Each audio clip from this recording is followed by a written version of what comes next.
Est-ce que vous saviez que l'auteur du roman Métropolis était nazi? Nazi. Du calme, je parle du livre.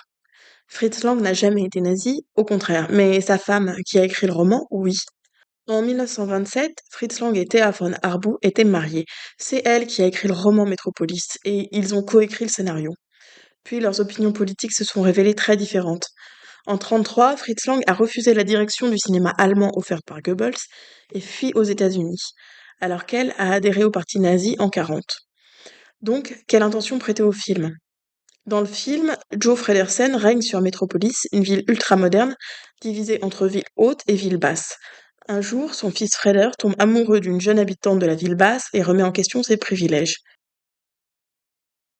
La morale du film est que l'intermédiaire entre le cerveau et la main est le cœur. Et à la fin, tout le monde est réconcilié, le tyran, son fils, toute la ville. Dans le contexte de l'époque, on retrouve beaucoup d'éléments du film. New York a été construit récemment. Depuis la révolution industrielle, les conditions de la classe ouvrière sont dénoncées. Pour l'Allemagne, les années 20 ont été à la fois une après-guerre marquée par une première crise économique, la deuxième arrivera bientôt, mais aussi une grande période d'effervescence créative. En 1927, en Europe, on observe la montée du fascisme et du nazisme. Les interprétations possibles du film sont nombreuses. Les idoles et la tour de Babel sont des images bibliques.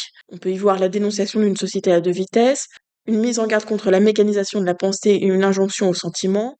La réconciliation à la fin du film peut être attribuée à la réconciliation des classes des fascistes ou au catholicisme social.